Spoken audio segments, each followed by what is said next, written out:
Hello guys, this is Nathan back with a second LEGO set review, and this is LEGO set 8962 Power Miners, the Crystal King. So basically, this is a second wave Power Miner set, and some people don't like it, some people think it was just a filler set, which is, it kinda is, but unless you get some of the bigger sets with the larger rock monster bosses, then this is a pretty cheap set that you can get with kind of like a bad guy for the rock monsters, since all the power miners have big vehicles.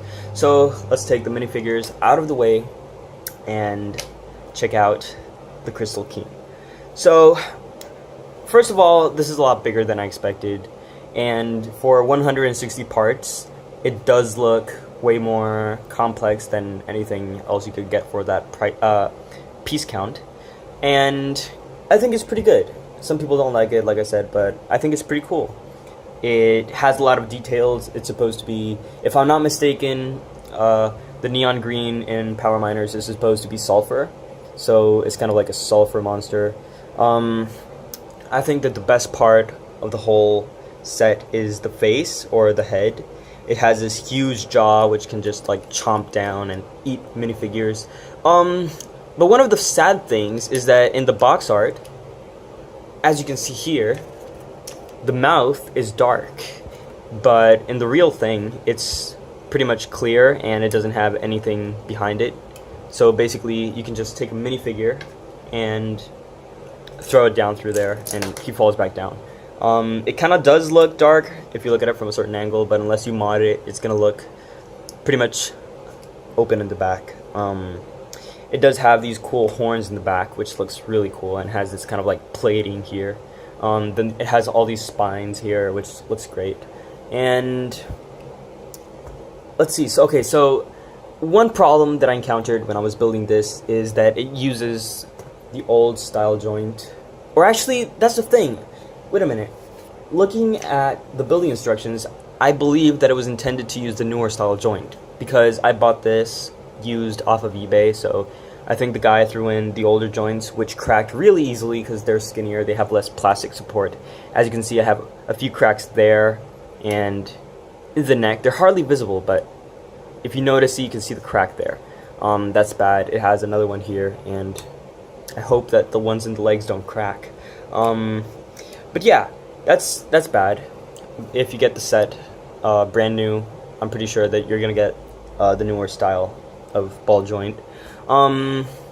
However, it does have quite a lot of posability, but you can't really put the arms straight down.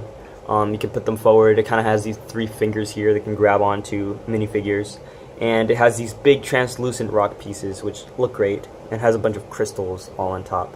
So yeah, when it comes to posability, you can kind of pose it and stomp it around.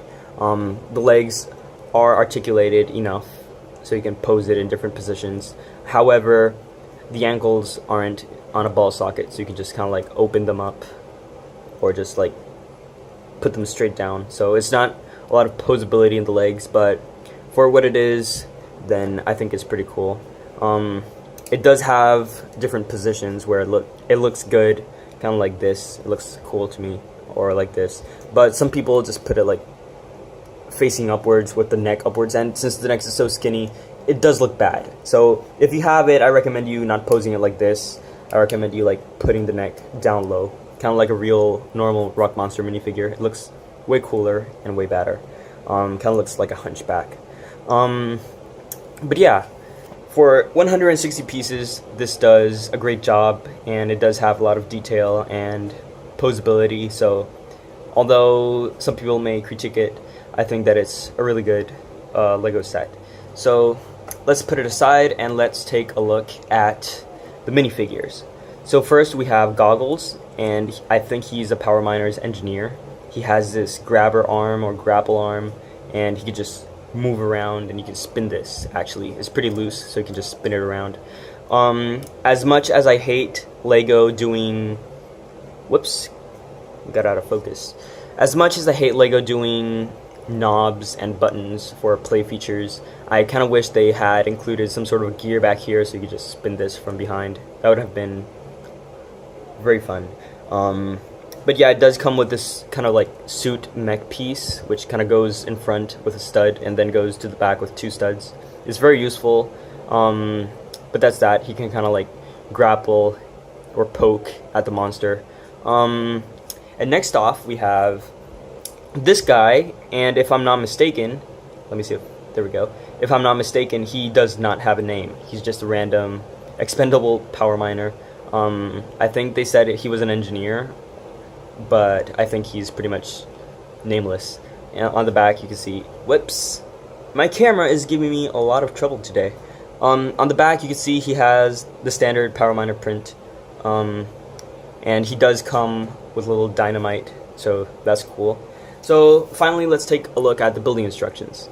So it's one of the tall ones, and on the back here we have the old kind of like 2009, 2010 building instruction back print with the Star Wars sets, the Bionicle sets, and the Lego City sets. This is very nostalgic to me, since that's pretty much the time when I started buying Legos.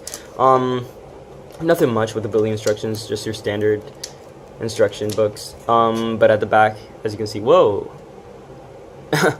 Looks like the guy who sold me this was doing some sort of an inventory. As you can see, he checked all of the parts.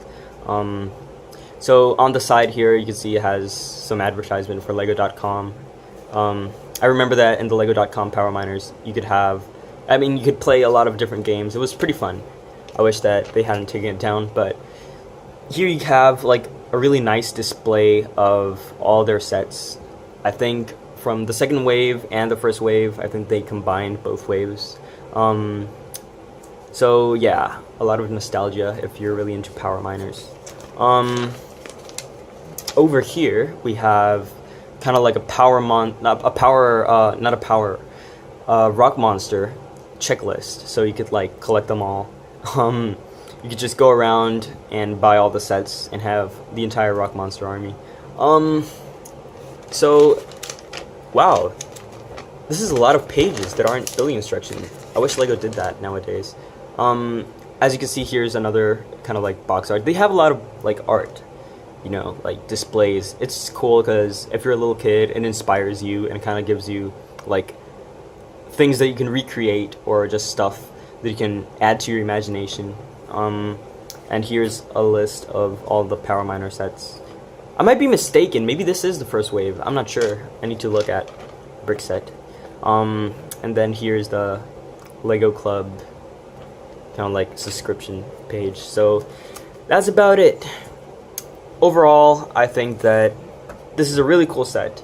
If you can get a cheap deal on it, definitely pick it up. But if it's at the normal price that it goes on for nowadays, then if you're not into collecting, if you're into parts, maybe I'd pick it up, but maybe not. There's a lot of other sets that you could get at this price that have a lot more interesting parts and functions. But if you get a good deal on it, definitely pick it up. It's definitely worth it. So that's about it. Have a great day.